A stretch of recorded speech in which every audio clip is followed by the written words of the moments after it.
మరి ముస్లిం మైనార్టీ ఓట్లన్నీ మరి కాంగ్రెస్ కొట్టడం కావచ్చు.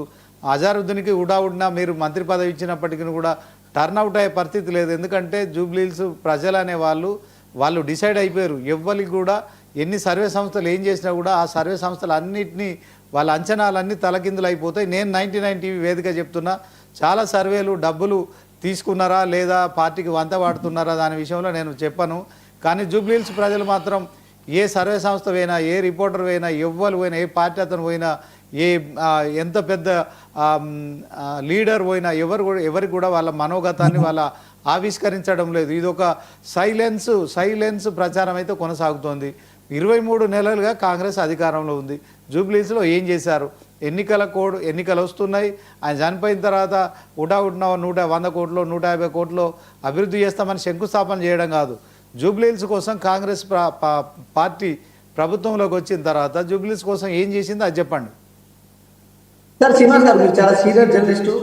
కొన్ని విషయాలు నేను మీ దగ్గర దాచిపెట్టాల్సిన అవసరం లేదు. ఉన్న విషయాలు నేను యథార్థంగా మాగంటి గోపీనాథ్ గారు బీఆర్ఎస్ పార్టీ సంబంధించిన ఎమ్మెల్యే. మిగతా నేను చెప్తున్నా చూడండి, ఒకసారి నేను చూడండి, మెదక్ దుబ్బాక సంబంధించిన ఎమ్మెల్యే గారు ఒకసారి గౌరవ ముఖ్యమంత్రి గారి నుంచి మాకు డెవలప్మెంట్ నిధులు కావాలంటే దాని తగ్గట్టు ఎంతో నేను చేస్తానని చెప్పి ప్రయత్నం చేశారు. అంటే వేరే పార్టీ నుంచి ఉన్న వ్యక్తి నేను ముఖ్యమంత్రి గారిని కలిస్తే నాకు ఎటువంటి రాజకీయ ఇబ్బందులు అడ్డురావు, నా పార్టీ అధినాయకత్వం నుంచి నాకు ఇబ్బంది రావాలనుకుంటున్నా జూబ్లీహిల్స్ ప్రజల కోసం నేను కలిస్తే మాత్రం ఆ రోజు 100% గౌరవ ముఖ్యమంత్రి గారు రేవంత్ రెడ్డి గారు పార్టీ అత్యతంగా చేయడం సిద్ధపడతారు. ఇక్కడ ఇబ్బంది ఏమైందంటే జూబ్లీహిల్స్ లో బీఆర్ఎస్ ఉంది, మేము కామన్ గా ఇచ్చే ఏ ప్రోగ్రామ్ అయినా మీరు చూడండి, మామూలుగా ఉద్యోగాలు కానీ లేకపోతే వేరే ఏ వ్యవహారాలు కానీ పింఛన్ కానీ ఇవన్నీ కామన్ గా స్టేట్ నుంచి వెళ్ళి కామన్ గా వెళ్తారు. ప్రత్యేకంగా కనుక రావాలంటే సార్ శ్రీనివాస్ గారు మీకు తెలియదు, కానీ ప్రత్యేకంగా రావాలంటే అక్కడ ఎమ్మెల్యే గారి యొక్క చొరవ ఉండాలి.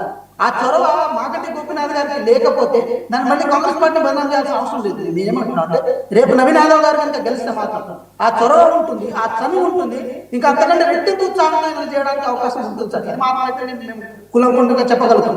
మిగతా వాళ్ళు ఎవరైతే 39 మంది గెలిచి వాళ్ళందరూ మేము మా పార్టీలో రావాలని మేము కోరుకుంటలేము, వాళ్ళు మా దగ్గరకు వచ్చిన మాత్రం మా పార్టీ వచ్చారని చెప్పి మేము ఇంటిమేట్ చేయము.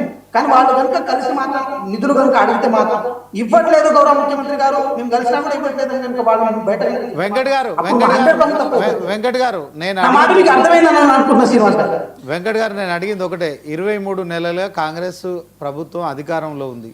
జూబ్లీహిల్స్ కోసము 23 నెలలుగా ఏం చేసింది అది చెప్పండి సార్. అదే సార్ నేను ఏమంటున్నా, కామన్ గా వెళ్ళే ప్రతి సంక్షేమ పథకం వాళ్ళ ఇంటికి వెళ్తుంది, ప్రతి లబ్ధిదారులు చెంతకు చేరుతుంది. ఇప్పుడు మీరు ఫర్ ఎగ్జాంపుల్ చెప్పాలంటే రాష్ట్రంలో రూరల్ ప్రాంతాలు పోయినప్పుడు ఆటోమేటిక్ గా ఏది రైతు రుణమాఫీ కానీ లేకపోతే రైతు భరోసా కానీ లేకపోతే కొన్ని ఏది సన్నవాళ్లకు 500 బోనస్ కానీ ఇవన్నీ అందుతాయి.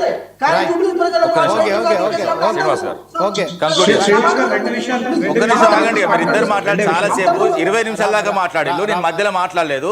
ఎందుకంటే మీకు విలువిచ్చినా, ఎందుకంటే మీకు ఇచ్చేంత విలువిచ్చినా ఇంతవరకు మీరు మాట్లాడద్దు మధ్యలో అంటే కూడా మీరు ఏం మాట్లాడినా వాస్తవంగా పెదవులు అణుచుకొని కూర్చున్నారు. నేనేమంటున్నా, వెంకటరెడ్డి గారు కానీ వెంకట్ నాయక్ గారు కానీ ఇప్పుడు కాంగ్రెస్ నుంచి కానీ బీజేపీ నుంచి వచ్చిన వాళ్ళు ఏదైతే ఇద్దరు పేర్లు సేమ్, ఆ పార్టీ సిద్ధాంతాలు కూడా సేమ్. అదేవిధంగా ఇక్కడ ఎందుకంటే దేశం వెలుపల శత్రువులు అయితే ఏదైతే వాస్తవంగా ఓపెన్ గా మాట్లాడుకుంటే దేశంలో శత్రువులు రాష్ట్రానికి వచ్చే వరకు మిత్రులు. ఇంకోటి ఏంటంటే మేము అప్పుల గురించి చెప్పింది తర్వాత తొందరగా క్లోజ్ చేస్తాం. ఎందుకంటే 3,50,000 కోట్లతో మేము ఏం చేసినాం అంటే 1,00,000 కోట్లు ఉచిత విద్యుత్ పెట్టినాం.